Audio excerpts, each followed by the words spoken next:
रामकृष्ण हरे. सज्जन हो, आज मनाचा स्वभाव बदलता येतो का या विषयावर आजचा हा आपला भाग आहे. पहिलं तर मन म्हणजे नेमकं काय आहे हे पाहिलं पाहिजे. अंतःकरण चतुष्टय म्हणजे आतमध्ये जे मन असतं, मन काही दिसत नाही आहे आणि मन त्याचे फोटो पण अजून घेता येत नाहीत. कोणाच्या मनात काय चाललं आहे हे अजूनही कोणाला काही कळण्यासारखं नाही. आणि तसं अजून यंत्र पण निघालेलं नाही की तुमच्या मनात काय चाललं आहे कॅमेऱ्यातून मी घेतलेलं आहे, असं अजून निघालेलं नाही. तेव्हा जर तसं काय झालं तर ते ईश्वरी सृष्टीच्या विरोधात होऊ शकतं. जर विज्ञान पुढं गेलं आणि कोणाच्याही मनातले जर फोटो काढता यायला लागले तर तेव्हा जगात सगळं विचलित होऊन जग संपण्याच्या धोरणात असेल. कारण कोणालाही आपल्या मनातलं दुसऱ्याला कळू नये अशी इच्छा असते आणि ते त्याचं स्वातंत्र्य आहे. त्यामुळे तिकडे प्रगती अजून इतकी झाली नाही. बाकी सगळे कॅमेऱ्यातून आतले भाग घेता येतात. आरोग्यशास्त्रामध्ये ते सगळे काढता येतात फोटो, पण मनाचा फोटो अजून काढता येत नाही. मन म्हणजे काय आहे हो नेमकं? तेव्हा सायकोलॉजी शिकवणाऱ्या प्राध्यापकांना मी विचारलं, म्हणलं मन तुम्ही सायकोलॉजी शिकवताना? हो. सायकोलॉजी म्हणजे मानसशास्त्र ना? म्हणले हो. मग मनाची व्याख्या काय? मनाची व्याख्या त्यांना सांगता येईना. मग मनाचं नुसतं आपलं सांगत राहायचे. मनाची व्याख्या अशी आहे, संकल्प विकल्पात्मकम मनः.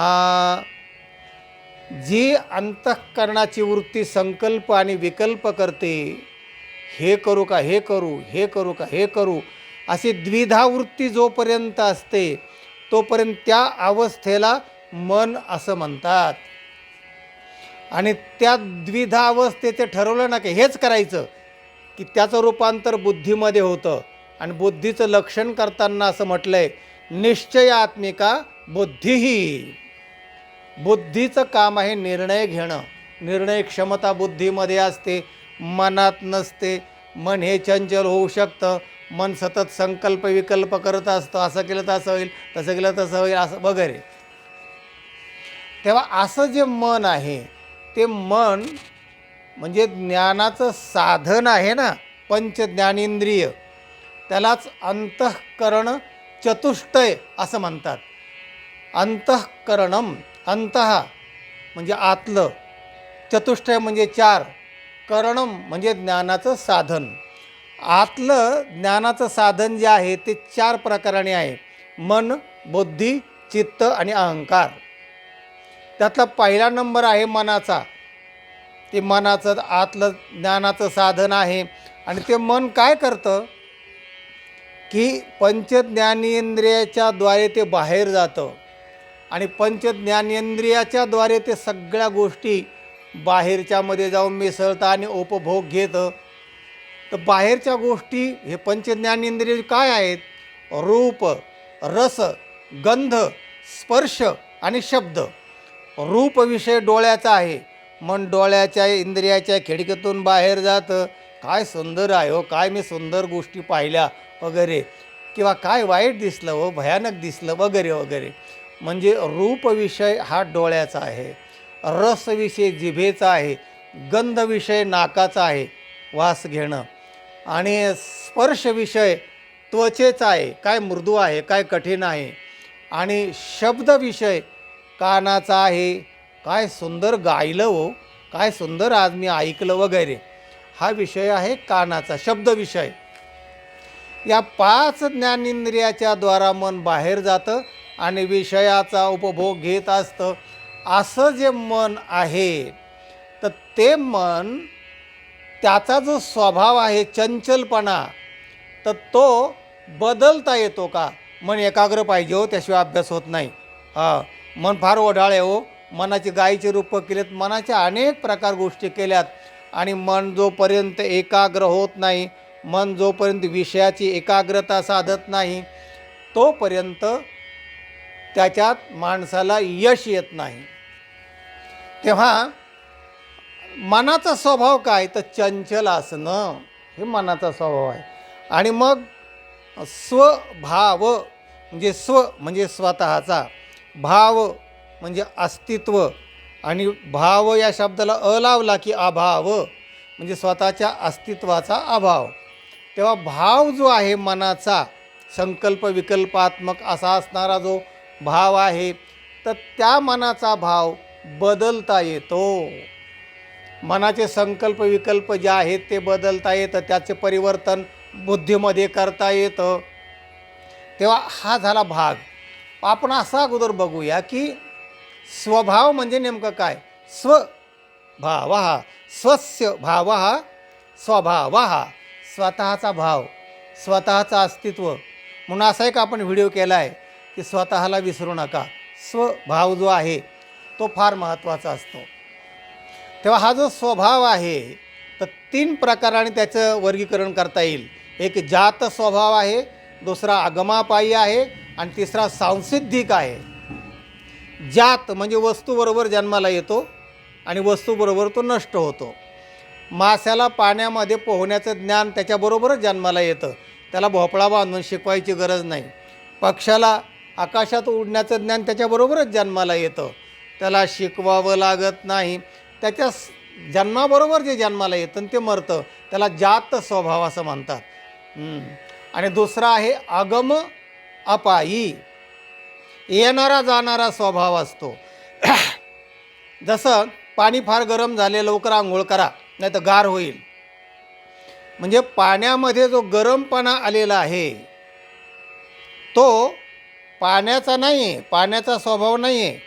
पाण्याचा स्वभाव आहे शीतलम जलम, थंड हा पाण्याचा स्वभाव आहे. तेव्हा ज्यावेळी पाणी गरम होतं त्यावेळेला कुठून तरी ती गरमाई तिथे आलेली असते. म्हणजे आपण जाळ लावून पाणी गरम केलेलं असतं, आणि जर जाळ काढून घेतला तर काही वेळातच तो गरमपणा निघून जातो, कारण जिथून आलेला त्याच्यात निघून जातो तो. आणि पाण्याचा जो गार स्वभाव आहे तिथे ते गार पुन्हा पाणी गार होतं. ज्याचा जो स्वभाव असतो तो लगेच त्याच्या स्वभावात जात असतो, तो अखंड राहत नाही. म्हणजे पाणी गरम आहे असं जेव्हा आपण म्हणतो, तो गरम हा पाण्याचा स्वभाव नाही, उष्णत्व हा अग्नीचा स्वभाव आहे. आणि मग हा पाणी गरम आहे असं का म्हणतो आपण, पाण्यावर का आरोप करतो, तर तिथे त्या अग्नीचा स्वभाव आलेला आहे, तो जाणार आहे, त्याला आगम अपायी स्वभाव असं म्हणतात. आणि तिसरा आहे तो तो सांसिद्धिक आहे. अग्नीमध्ये जो उष्णत्व आहे त्याचं कायमचं तिथे आहे, ते जात नाही आणि येत नाही. असे हे 3 प्रकार विशेष करून आपल्याला सांगता येतील. आता मनाचा जो स्वभाव आहे तो कोणत्या विषयामध्ये मोडतो, तो आहे आगम अपायी. येणाऱ्या जाणाऱ्या भावना असतात ना, त्या बुद्धीत रूपांतरित करणं हा एक पुरुषार्थ आहे. मन कसं आवरायचं, कसं एकाग्र करायचं, त्याला काय काय साधनं हवेत, या सगळ्याचा विचार आपण वेगवेगळ्या प्रकारे करतो आहोत आणि आजही करतो आहोत. तेव्हा असं जे मन आहे तर ते मूळचा स्वभाव जात नाही. असं एक भारुड आहे, फार गमतीदार भारुड आहे. आपण ते भारुड अगोदर पाहूया. भारुडात असं म्हटलं आहे, मूळ स्वभाव जाईना, असं त्या भारुडाचं शीर्षक आहे. आधी होता वाघ्या, दैवयोगे झाला पाग्या, त्याचे सांभाळ राहिना. आधी होता वाघ्या आणि दैवयोगे झाला पाग्या, त्याचे सांभाळ राहिना, मूळ स्वभाव जाईना. त्याचे सांभाळ राहिना, मूळ स्वभाव जाईना. तर त्याचा जो मूळ स्वभाव आहे ना तो जात नाही असं भारुडकार म्हणतात. आधी होता ग्रामदोषी, राज्यपद आले त्यासी, त्याचे पंचांग राहिना, मूळ स्वभाव जाईना. त्याचे पंचांग राहिना, मूळ स्वभाव जाईना. आधी होती दासी, पट्टराणी केले तिसी, तिचे हिंडणे राहिना, मूळ स्वभाव जायना, तिचे हिंडणे राहेना, मूळ स्वभाव जायना. आधी होता संत संग, तुका झाला पांडुरंग, त्याचे भजन राहेना, मूळ स्वभाव जायना.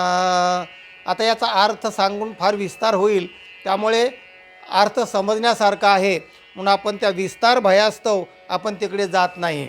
तेव्हा एक दृष्टांत मात्र सांगितलाच पाहिजे, कारण दृष्टांताने आपला विषय भक्कम होतो की मूळ स्वभाव कसा असतो.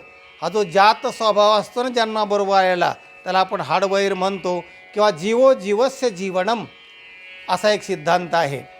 तेव्हा एका श्रीमंत सावकाराने मांजर पाळलं होतं आणि ते मांजर इतकं विश्वासू होतं आणि सगळ्यांचा विश्वास लाड त्या सगळ्या मांजरावर कोडकौतुक करायचे. आणि रात्र झाली की तो सावकार आपल्या वह्या लिहित असायचा आणि ते मांजर समोर बसलेलं असायचं, त्याच्या डोक्यावर तो दिवा ठेवायचा आणि ते मांजर अगदी तटस्थ असं राहायचं. त्याला ती सवय लागल्यामुळे आणि ते सरावाने ते रोज तसं पाहायचं. आणि मग इतका विश्वासू मांजर आणि डोक्यावर दिवा घेऊन स्थिर राहतं आहे, स्थैर्य हा एक सद्गुण मांजरामध्ये तो दिसायला लागला. आणि मग तो सावकार त्या नोकराला काय म्हणायचा, बघ बघ हे मांजर किती निष्ठावान आहे, स्वामीनिष्ठ आहे, बघ डोक्यावर दिवा ठेवला की मला सगळ्या वह्या लिहूस तर बरोबर स्थिर राहतं आणि मला इकडे तिकडे विचलित होऊ देत नाही, ते स्वतः स्थिर राहतं बघ. आणि तुम्ही असं त्याला हिणवायचा, तुम्हाला पगार देतो आम्ही, पण मांजर बघ किती स्वामीनिष्ठ आहे असं सांगत असताना तो नोकर मात्र हुशार होता. तो म्हणला, असं का मालक, जरा मांजराची परीक्षा घेऊ का मी एका दिवशी. हो हो म्हणले, स्वामीनिष्ठ येते या म्हणले. त्याने काय केले की दिवशी दुसरे कोण एक दोन उंदीर पकडून आणले एका डब्यात घालून. आणि त्यांचं काम जेव्हा सुरू झालं ना, तर त्या मांजराच्या पुढं ते उंदीर दिले सोडून.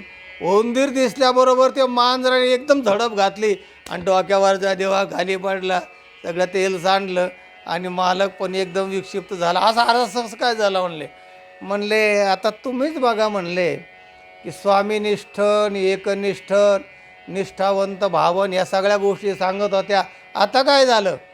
अरे म्हणले मला असं वाटत नव्हतं. म्हणले वाटत नव्हतं पण झालं ना तसं, कारण त्याचा तो मूळ स्वभाव आहे. मांजराला उंदीर दिसला की ते सगळा विषय सोडून त्याच्यावर झडप घालणार. त्याचं ते जीवो जीवस्य जीवनम असं म्हटलं आहे. एक जीव दुसऱ्या जीवावर जगतो आणि ते खाद्य त्याचं असल्यामुळे तो सगळ्या गोष्टी सोडून ते पहिलं त्याच्यावर झडप घालत असतो. तो त्याचं मांजर आणि उंदीर हे हाडवैर असल्यासारखं आहे. तसं एखादा वाघ असताना हरण असलं की बरोबर त्याच्यावर ते झडप घालणार, हेच खाणार. वाघ वाघावर झडप घालून वाघाला मारून वाघ खात नाही आहे, कारण तो त्याचा सजातीय असतो. हे असाच जीवो जीवस्य जीवन, मोठा मासा लहान माशाला खातो. सांगायचा मुद्दा असा आहे की मूळ स्वभाव जो आहे ना तो त्याचा बदलत नाही आणि मनाचा मूळ स्वभाव मात्र आपण बदलू शकतो. आणि माणसाचा आत्मस्वभाव आहे सच्चिदानंद स्वरूप, तो मूळचा स्वभाव आहे तो बदलत नाही. बदलणारा स्वभाव आहे जीवाचा. जीवाला शिव होता येतं, जीवाला शिवाशिव मिटवता येते आणि त्याला संत होता येतं, त्याला भगवंत होता येतं. अशा प्रकारचं तात्पर्य आहे. मानवी मन एका मांजरासारखं आहे, लक्षात घ्या. आणि ते विषय जवळ आलं की ते बदलू शकतं. म्हणून मनाला शक्यतो विषय जवळ आणू नका त्याचे. आपल्याला जो हवा तो विषय त्या मनापुढे ठेवा आणि तिथे त्या मनाला गुंतवा. यश निश्चित तुम्हाला मिळाल्याशिवाय राहणार नाही. हा आहे आजच्या व्हिडिओचा तात्पर्य अर्थ आहे. हा व्हिडिओ इतरांना पाठवा, चॅनलला सबस्क्राईब करा. रामकृष्ण हरी.